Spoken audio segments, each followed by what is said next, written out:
저는 6월 청령 설교 주제를 하나님의 축복으로 충만하라, 이런 주제를 가지고 이제 셋째 주 말씀을 증거하고 있습니다. 옆분하고 한번 이렇게 인사 나눠보세요. 하나님의 축복으로 충만하십시오. 충만한 삶이란 경제적으로 윤택한 것만 말씀드리고 싶은 것은 아닙니다.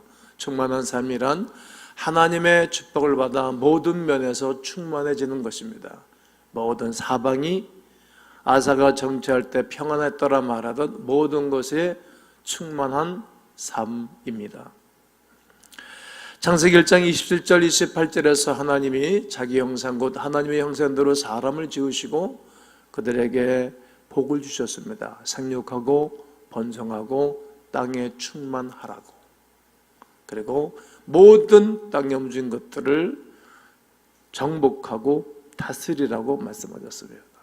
5가지의 축복의 메시지를 주셨습니다. 그러므로 풍성한 삶이란 영적으로, 관계적으로, 내적으로, 경제적으로 하나님의 축복으로 충만해지는 것입니다. 우리 하나님께서 이러한 충만한 삶을 살기를 원하십니다. 또 가운교회 담임하는 김 목사도 여러분의 삶의 모든 면에서 충만한 축복을 누리기를 원하는 것입니다. 우리 하나님이 우리에게 주시는 풍성한 축복은 저절로 주어지는 것이 아닙니다. 하나님과 사람과 모든 관계 속에서 바른 뭘 하라 그랬죠? 첫째 주에 결정을 해라. 바른 결정을 해야 하나님의 축복으로 충만해지는 것입니다. 어떻게? 지혜로운 사람의 의견을 구해야 되고 성령의 인도를 따라 살 뿐만 아니라 하나님 말씀에 순종하면 우리의 의사와 상관없이 하나님이 함께해 주심으로 모든 면에 풍성해지는 것입니다. 그리고 지난주 둘째 주에는 대인관계에 대해서 말씀을 나누었습니다. 그냥 사람들을 무조건 사랑해 주는 것입니다. 어떻게 하자고요? 무조건 사랑해 주는 거예요. 또 사람들이 이해할 수 있는 방법으로 사랑해 주는 것입니다. 아니 내가 이해가 안 되는데 아무리 여러 가지 방법으로 온들 관계가 되겠습니까? 뿐만 아니라 하나님으로부터 오는 사랑을 계속적으로 내가 경험하면서 사랑해 주어야 좋은 대인관계가 됩니다. 결국은 하나님께 있는 것입니다. 그런데 우리가 살다 보면 다른 사람들과의 관계에서 마찰이 생기는 거예요. 대인관계 잘해야 되는 거 모르는 사람 하나도 없어요. 요즘 초등학생들도 유치원생들도 인간관계를 얼마나 잘하려고 애쓰는지 몰라요. 근데 살다 보면 대인관계에 문제가 생기고 문제가 생긴 그것 때문에 마찰이 생겨서 관계가 어려워지고 힘들어진다는 얘기입니다. 우리가 대인관계의 마찰을 해결하기 위해서 무엇인가를 해야 되겠는데, 그래서 오늘 저는 문제 해결 중에 마찰 해결입니다. 이런 마찰은 대인관계를 망가뜨리고 모든 것을 쑥대밭으로 만들어버리는 것입니다. 대인관계의 마찰은 여러 가지 이유 때문에 생깁니다. 그중 하나가 의견 차이입니다. 너와 내가 의견이 다를 때 마찰이 생겨요. 의견이 다른 건 뭐 나쁜 건 아닙니다. 어디 가나 의견 마찰이 생길 수가 있습니다. 부부간에도 자동차를 구입할 때 어떤 자동차를 살 것인가 의견이 달라서 마찰을 한다고. 난 RV차 샀으면 좋겠는데 난 그래도 세단이 좋지. 또 와이프는 아니야, 믿음 좋은 와이프는 아니야, 나는 12인승 버스 샀으면 좋겠어. 왜 10인승 사냐? 세단 타야지. 나는 교회 학교 애들 좀 실어 날라야 되겠어. 여전대 어디 갈 때 딱 타고 어디 차도 마시러 가고 전도로 가고. 이건 의견 차이가 나는 겁니다. 그 외에도 잘 부딪히는 성격 차이, 다른 사람들의 말을 잘 들어주지 않는 것 때문에, 또 혈기를 내는 것 때문에, 화를 내는 것 때문에, 말이 잘못 전달되는 이유 때문에, 배신하는 것, 이기적인 마음, 이런 마음들이 대인관계의 마찰을 만들어낼 수가 있는 것입니다. 그리고 이런 마찰들이 잘 해결되지 않으면 더 큰 문제가 생겨서 돌아올 수 없는, 다시 봉합할 수 없는 그런 일들로 치닫는 이들을 보게 됩니다. 제 목회 현장에서도 이러한 일들을 보게 됩니다. 대인관계의 마찰들이 잘 해결되지 않으면 다툼이 일어나지요. 물론 우리가 살다 보면 다른 사람과의 마찰이 있기 마련이지만 불필요한 마찰은 서로 피해야 합니다. 성경의 잠언서에서는 왜 마찰이 일어나는 것에 대해서 아주 상세하게 성경을 기록해 주고 있습니다. 잠언 6장 19절에 거짓말하면 마찰이 생겨요.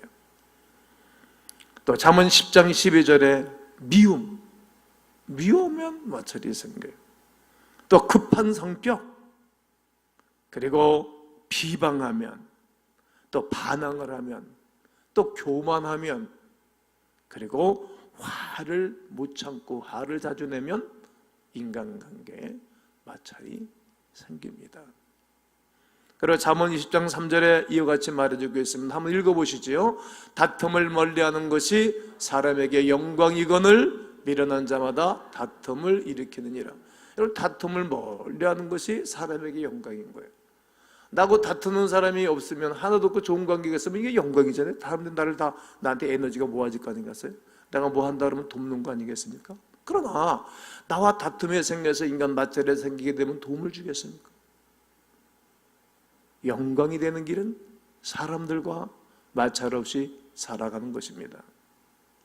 미련한 자마다 다툼을 일으킨다는 거예요. 미련 곰탱이는 가는 것마다 문제를 일으키고 다툼을 일으켜서 서로 관계를 다 어색하게 만드는 것입니다.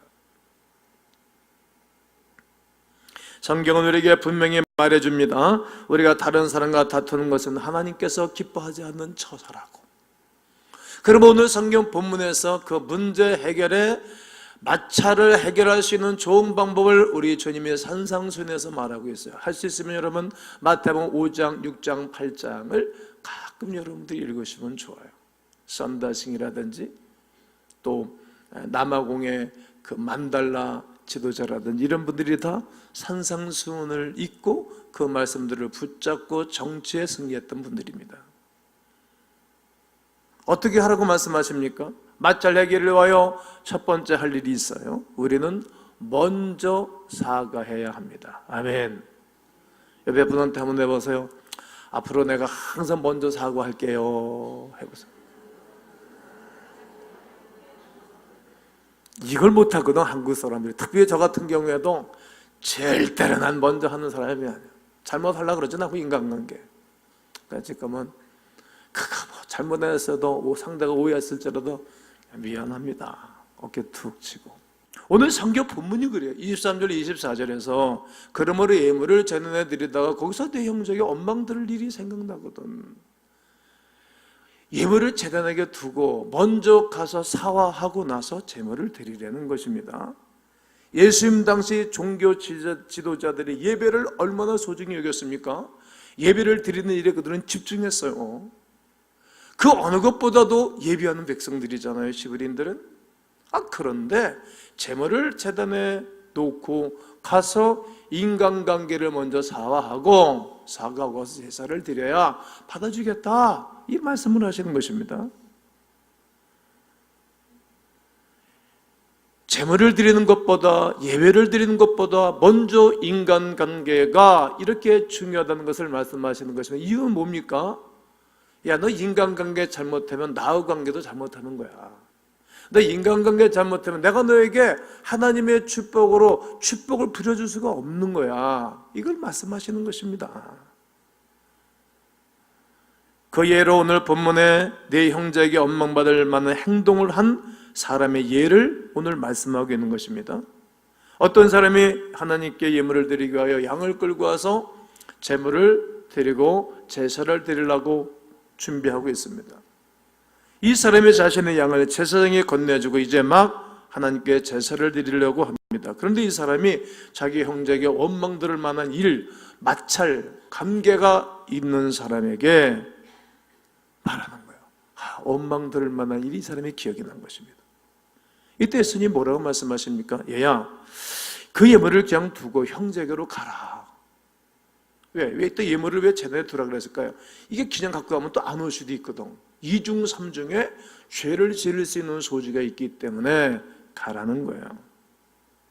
여기서 예물에 문제가 있는 것이 아닙니다. 예물에는 아무 문제가 없지만 이 사람과 그와 마찰 관계에 있는 사람과의 문제가 있는 것입니다. 그래서 하나님께서는 이 사람의 예물을 기쁘시게 받으실 수가 없으신 것입니다. 그 이유는 하나님께서는 우리의 예물보다 사람과의 관계를 더 중요하게 여기기 때문입니다. 왜냐하면 이 땅에서 우리 이 땅을 떠나는 날까지 관계를 맺고 살아야 되잖아요. 또 우리가 이 땅을 떠날 때까지 관계를 맺고 살아갈 뿐만 아니라 우리가 이 땅을 다 살고 난 다음에 사람들이 평가하거든. 역사는 평가하는 거예요. 저는 항상 이 생각을 집중하고 있어요. 김동기 목사가 목회하고 난 다음에 저를 평가할 거라고, 교인들이. 또 그게 두렵지도 않아요. 저는 자유에. 그러나 사람들은 평가한다는 거예요. 이 사람이 바른 관계와 인간과의 마찰 없이 멋지게 살았으면 사람들에게 그렇게 얘기할 거라고. 야, 아무개처럼 살면 좋겠다. 야, 김동기 목사 그래도 사람이 수수하지만 참 인간과의 마찰 없이, 교인들과의 마찰 없이 불편 없이 목회 잘하다가 갔다. 그래도 목회자는 그 정도는 돼야 되지 않겠냐, 이렇게 말할 거라 이거예요. 성경이 있죠. 다윗의 길을 따라, 아합의 악한 왕을 길을 따라. 이게 구약의 대표적인 왕은 아합 왕과 다윗 왕이에요. 다윗 왕은 정직한 왕, 믿음으로 살아갔던 왕, 악한 왕 아합의 길, 다윗의 길. 우리가 다 살고 난 다음에 다른 사람들이 그 길을 따라간다고. 그래서 중요한 것입니다. 여러분 한 분 한 분 아주 소중합니다. 중요하십니다. 정말 존귀합니다. 우리가 요즘 부르지 않지만 정말 여러분 존귀한 분들이십니다. 당신은 존귀한 사람, 당신은 소중한 사람, 이 세상에 하나뿐인 당신은 내겐 너무나도 소중한 사람, 그런 당신을 사랑해요. 그런 당신을 축복해요. 사랑받기에 합당한 당신을 주의 이름으로 사랑합니다. 왜? 정말 소중하니까. 이유, 우리가 예수 그리스도의 자녀일 뿐만 아니라 그분의 제자이기에 정말 소중한 거예요. 우리 하나님 우리에게 주신 예배의 원리는 변하지가 않습니다. 이거는 본질입니다. 그러나 또 하나의 본질은 우리가 다른 사람과 마찰 없이 살아가는 것은 우리 인간에게 주어진 과제예요. 과제. 우리가 하는 거예요. 존심이 상해서 우리는 안 하죠. 고집이 있어서 안 하지. 집안에서 사랑하기 편하고 마찰 없이 살아가야 할 아내도 사랑하지 못하는 사람이 사회 나가서 누구를 사랑하고 무슨 큰일을 하겠다, 뭐 안 맞잖아요. 그래서 우리 주님이 형제에게, 자매에게, 가까이 있는 사람에게 원망 들 만한 일이 있으면, 마찰 관계에 있는 사람이 있으면 관계를 개선해라, 좋은 관계 가운데 살라고 말씀하는 것입니다. 가끔 우리가 예배를 드릴 때 하나님께 나아가지 못하게 하는 장벽이 있는 것을 느낍니다. 하나님께서 우리의 기도를 들으시지 않는 것 같은 느낌이 올 때가 있어요. 도대체 내 기도를 들으시는 거, 왜 이렇게 하나님 침묵하고 계신가? 왜 이렇게 하나님이 더디 나에게 역사하고 찾아오지 아니하시는가? 그런 고민할 때가 있습니다. 그때 한번 우리가 생각해 볼 것이 있어요. 내가 다른 사람들과 마찰 가운데 있어서 그 사람의 원망이 하나님께 기도가 되고 있지는 않는가 점검해 보셔야 됩니다. 다른 사람과 마찰했을 때 우리는 행복하지 않아요. 우리 다 경험해 보지 않았습니까? 친구하고 불화되면 마음이 평안합니까? 아니, 내가 낳아서 기르던 아이한테 잘못했어, 아들이. 매질을 한번 하고 난 다음에 그 며칠 불편하지 않습니까? 이게 마찰이라는 거예요. 우리가 배우자의 바른 관계를 가지고 있지는 못하던가, 부모님과의 바른 관계를 가지고 있지 못하던가, 형제 자매와 관계, 그리고 친구들과의 바른 관계, 직장 동료들과의 바른 관계, 거래처와의 바른 관계, 눈 감고 앙하고 이웃들과의 바른 관계를 가지고 있지 못하면 우리는 하나님과 바른 관계를 가질 수가 없습니다. 사람에게 한 것이 곧 하나님께 한 것이기 때문이지요. 이 위대한 사실을 요셉은 알았습니다. 아무도 보는 사람이 없는 가운데 보드발의 아내가 자기가 유혹하고 죄를 짓자라고 말할 때 내가 어찌 하나님께 득죄하리이까? 아니, 사람과의 관계인데 요셉은 어찌 내가 하나님께 득죄하리이까? 사람과의 관계를 하나님께 죄를 짓는 것을 표현했어요. 그러니까 그가 바른 관계를 살아가고 바른 결정을 하고 사니까 그가 20년 만에 위대한 축복의 자리에 오르는 거예요.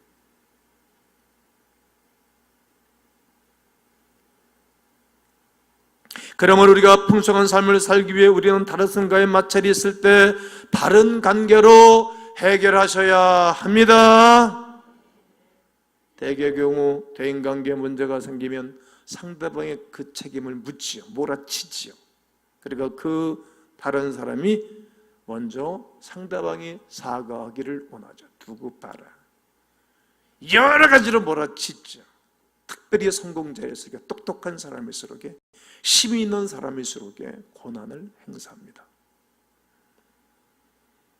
그러다 두 사람 더 깊은 문제에 빠지고 늪에 빠져서 허우적거리게 됩니다. 그래서 예수님께서는 네가 먼저 사과해야 된다라고 말씀하고 계신 것입니다. 재물 드리는 것도 내려놓고 먼저 찾아가 화해하라고 말씀하시는 것입니다. 우리 하나님께서는 항상 내가 먼저 순종하는 사람에게 관심을 가지시고 순종하는 사람을 축복하사 영광을 받으시는 은혜가 오늘 여러분 가운데 있기를 축복합니다. 문제, 마찰 해결을 위하여 해결할 또 하나의 자세는 우리는 지체하지 말아야 됩니다. 뭐 하지 말자고요? 우리는 너무 채는 거예요. 그런 사람들이 잠이 안 오지. 그럼 머리가 복잡하죠. 아침에 일어나도 머리가 막지가 않죠. 오늘 본문을 또 읽어볼 건데 너를 고발하는 자와 함께 길에 있을 때 급히 뭐 하라고요? 사와라. 고발하는 자와 함께 길을 걸어가는 거예요. 함께. 재판관을 향해서 걸어간다는 거예요. 그런데 재판관이 언도를 잘못 내려서 옥에 다 가둬버리면 될 거냐 너. 그러면 한국의 재판도 현장에서 재판석상에서 구속되는 사람들 많잖아요. 네가 감옥에 갇히면 한 푼이라도 갖게 전에는 나올 수 없다. 오늘 본문이 그렇게 말하는 거예요. 여기서 급히 사와라 이 말은 원한을 품고 있는 사람끼리 원한을 품고 화해하다. 원한을 품고 있는 사람끼리 서로 원한을 품고 화해하다. 또는 소송하는 당사자끼리 화해하여 풀어버리다. 이런 말이에요. 이곳에서 예수님께서는 어떤 사람이 다른 사람에게 고발을 당한 것에 대해 말씀해 주시는 것입니다. 이 사람은 돈을 갚지 않아서 고발을 당한 것입니다. 그리고 고발을 당한 사람과 고발하는 사람이 함께 재판소를 향해서 달려가는 거예요. 재판소를 향해서. 근데 이 재판소를 보면 우리 이제 오늘 성경을 다 읽지는 않았습니다만 22절에 가게 되어지면 심판을 받게 되고 형제에게 대하여 나가라 하는 자는 공회에 잡혀가게 될 것이고 미련한 놈이라 하는 자는 지옥불에 들어가게 하리라. 다른 사람들을 미련한 놈, 11일 말로 욕설 못된 사람 이런 말인데 그런 사람들은 공회에 잡혀가고 그리고 지옥불에 들어가게 될 거다. 이게 형제에 대해서 욕하는 것도 지옥불에 들어간다는 얘기예요. 이게 사랑이 없는 거니까. 자, 그런데 이 공회원은 정치인들의 최고의 집단이에요. 우리나라 말하면 헌법재판소 같은 거예요. 우리나라 헌법재판소. 자, 근데 헌법재판소 같은 건데 여기는 이스라엘 집회는 12지파잖아요. 12지파 사람들인데 장로, 바리새인, 서기관 이런 사람들을 뽑아서 12지파, 한 지파에 6명씩 뽑아가지고 이 사람들이 12지파는 72명을 공회원으로 임명하는 거예요. 72명. 자, 그런데 이 72명을 다 믿을 수 있는 사람이 되겠어요? 이 사람들이 다 정직하고 공의가 하수같이 흐르는 사람이라면 괜찮을 거예요. 그런데 만약에 제가 이제 공회원에 제가 이제 재판을 받게 된다 그래보세요. 그럼 내가 손 빠르고 발 빠르고 발품 빠르고 입품 빠르고 인맥이 좋으니까 나를 아는 사람이 많아. 그럼 바른 결정 내리겠어요? 제가 하나님을 좋아하는 이유가 여기 있어요. 하나님은 거짓을 안 하니까. 하나님 항상 바른 결정 내주셨어요. 인간들은 바른 결정 안 하니까. 팔도 안 흐르고입니다. 인지상정이라고.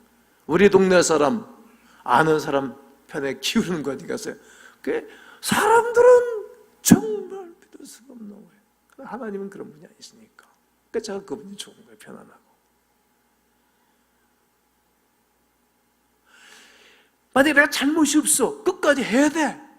그런데 고발을 했어. 그 사람과 함께 가. 재판받으러. 재판받으러 가까이 같이 가는 거니까. 그때에 거기까지 가면서까지 빨리 사과하고 화해하라는 거예요. 왜? 내가 잘못이 안 되는데 뭐 감옥에 갇히면 해결해 나오니까. 주님이 이 비유를 말씀하시는 거예요. 옥살이 하면 할 일도 못 하잖아요. 여러분 요즘 불이 많이 나가지고 전 세계적으로 불 많이 나고 우리나라에도 비가 많이 안 나가지고 너무 건조하니까 화재가 많이 났잖아요. 화재가 났을 때 초기에 팍 잡아야 되는데 초기에 잡지 않으면 재산 피해, 인명 피해가 많지 않습니까? 이처럼 우리가 더 커지기 전에, 불 꺼지기 전에 초기에 막는 길은 함께 사화하는 거예요. 사업자들 특별히 현장에서, 직장에서. 거기에는 교회에서도 요즘은 불안 일들이 많죠. 나찰하는 일이. 저희 교회는 20년 동안 마찰 없이 달려와서 그러니까 교회가 편안한 거 아니겠습니까? 좋은 것이죠. 그런 일들이 있다는 거예요. 그렇습니다. 여러분 이처럼 대인관계 마찰이 생기면 빨리 해결하고 불을 끄시기를 권면합니다. 빨리 해결하면 할수록 좋지 못하는 결과는 줄어들고 빨리 해결하면 다 좋아지는 거예요. 지나가 보면 정말 그때 내가 손해는 봤지만 하나님 앞에 살았으니 하나님에게 그만큼 복을 주지 않는가? 이런 고백을 하게 될 거예요. 이게 하나님의 축복으로 충만한 거예요. 세상 사람들과 우리는 다른 거라고. 제가 오늘까지 정말 잘하는 건 없지만 훌륭한 목사는 아니라고 생각해요. 저는 늘 그렇게 늘 부족해요. 그런데 제가 인간적인 결정과 세상 고집적인 고집으로 내가 마찰을 겪고 내가 했다면 얼마나 어렵겠어요. 늘 마찰을 하지 않고 하나님이 원하시는 대로 살아가니까 하나님이 은혜를 주시고 하나님이 복을 주시고 하나님이 역사해 주시고 다 좋아지는 것입니다. 그러나 예수님께서는 우리에게 불가능한 일을 하라고 하지는 않으셨을 것입니다. 그렇잖아요. 할 수 있으니까 하는 거지. 목사님 내가 너무 어려워요. 내가 저 사람한테 당한 것만 해도 얼마나 많고 내가 사기 맞은 것도 얼마고 내 재정적인 손실이 얼마나 많은데 그런 말을 하시는 것입니까? 못하겠습니다. 그럼 그 사람 평생 고생하는 거예요. 하는 일도 못해. 사업도 못해. 왜? 거기에 신경 써야 되니까. 거기에 에너지가 다 쏠려간다고. 우리 주님이 그것을 아시는 거예요. 만약에 예수님의 말씀에 순종하면 하나님께서는 다른 사람의 마음을 어떻게 하실 것입니까? 바꾸실 것이기 때문에 할 수 있어서 주님이 말씀하셨고 네가 그렇게 하면 내가 네 상대자의 마음을 바꾸게 될 거다 그런 거예요. 이때 하나님의 만지심이 필요한 것입니다. 오늘 알파 성령 수행 갔다 하신 분이 저한테 문자가 왔어요. 또 제가 오늘 아는 목사님한테 문자가 들어왔어요. 목사님 오늘 예배 가운데 하나님의 만지심이 있기를 기도합니다. 하나님이 만지신다는 거예요. 그 하나님이 안 계시다면 우리는 똑같이 해야지. 칼은 칼로, 대운 건 대운으로, 이는 이로, 싸움은 싸움으로. 그러나 하나님은 그렇게 전투적인 육적인 전투로 사는 그것에 하나님이 함께 할 수 없기에 하나님이 이런 말씀을 주시고 이 말씀에 순종하면 하나님의 임재가 있는 것입니다. 이것은 우리가 한 행동에 대해 사과할 때만 가능한 것입니다. 상대가 오해할 수도 있어요. 저 인간이 도대체 뭐야? 그건 상관이 없어요. 그 사람은 언젠가는 풀릴 것이니까. 그 사람은 언젠가 이해가 될 거니까. 그 사람이 나 때문에 예수와의 사람 될 것이니까.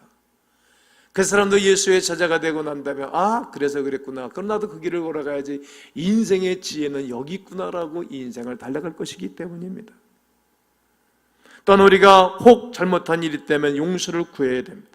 다른 사람과의 마찰을 지체하지 말고 해결할 수 있는 중요한 이유가 있습니다. 그 이유는 우리는 예수님의 제자들이기 때문입니다.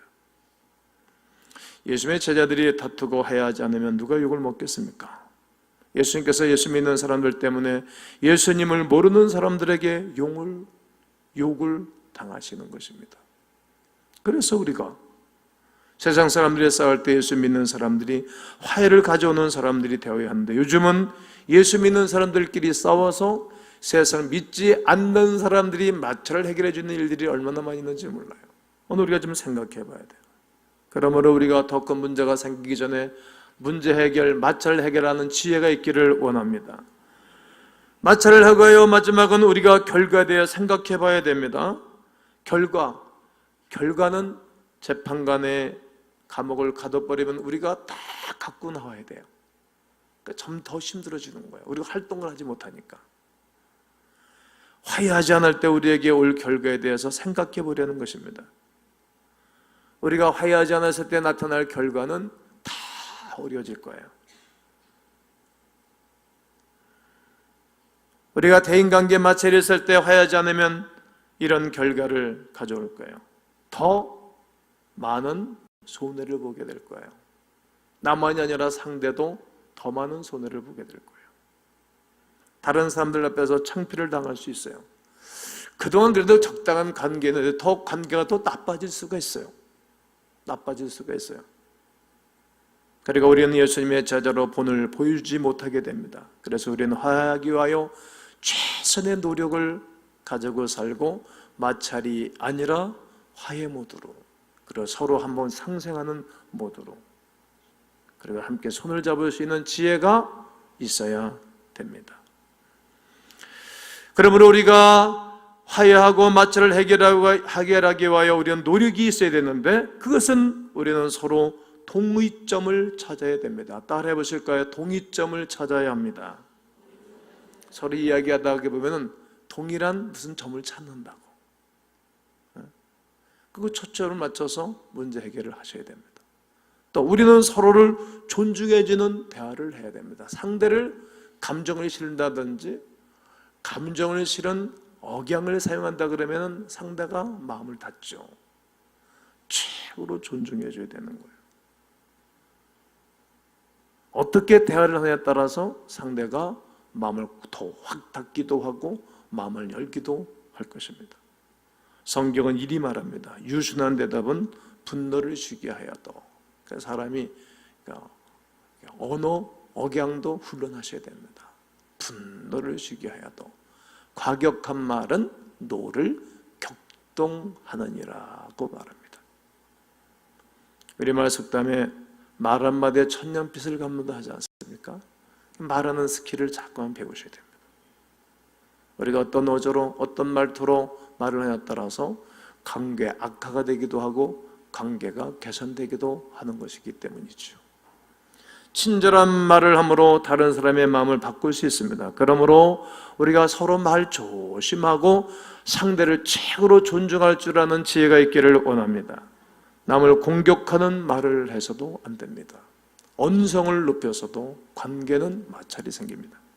상대방을 존중해주고 격려하는 말을 해줘야 됩니다. 그리고 가능하다면 함께 기도하셔야 됩니다. 기도하면 됩니다. 함께 기도할 수 있다면 많은 문제들이 해결될 것이고 없어질 것이기 때문입니다. 또한 필요하다면 서로 타협을 하셔야 됩니다. 타협이라는 것은 믿음의 타협을 말하는 거 아닙니다. 주의를 지키는 거 안 지키고 지키고 이런 문제가 아니면 주의를 지키는 것입니다. 이런 타협이 아닙니다. 타협하라는 것은 서로 다른 점이 있을 때 양보를 위해서 중간 부분에서 만나라는 거예요. 여러분, 정치는 주고받는 거예요. 야당과 여당 격돌하잖아요. 나중에 해결됐다고, 극적으로 해결됐습니다 그러면 주고받은 거예요. 딜을 한 거예요. 이거는 주고 저거는 주고 그렇게 사는 거예요. 그건 나쁜 게 아닙니다. 타협하는 것입니다. 서로 계속해서 다투는 것보다 서로 양보하고 평화를 가지는 것이 좋은 것입니다. 우리가 이렇게 한다면 우리 가운데 마찰이 있을 때 그 모든 것들을 잘 해결하실 수 있습니다. 그런즉 너희는 먼저 그의 나라와 그 의를 구하라. 그러면 이 모든 것을 너에게 더하신다. 즉 하나님의 나라를 위해서라도, 하나님의 나라가 이 땅에 세워지기 위해서라도 마찰을 해결해야 되고, 여러분들의 가정이 편안하기 위해서라도 마찰을 해결해야 되고, 여러분들의 아들, 딸이, 손자, 손녀가 다 보고 있어서 그들에게 교육으로 남아주는 것이기 때문에서라도 마찰을 해결해 줘야 되고, 이 나라, 이 민족이, 여야가 마찰을 해결을 잘해서 모든 5,500만 명이 행복한 삶을, 든든한 삶을 살게 하기 위해서라도 마찰 해결을 해야 됩니다. 거기에 행복이 있고 하나님의 나라가 임하는 것입니다. 나는 여러분과 제가 마찰 해결을 위하여 취할 세 가지 말씀을 붙잡고, 난 여러분들이 하나님의 축복으로 충만한 삶을 사는 광음인들, 예배와 오신 여러분 모두가 되기를 주의 이름으로 축원합니다.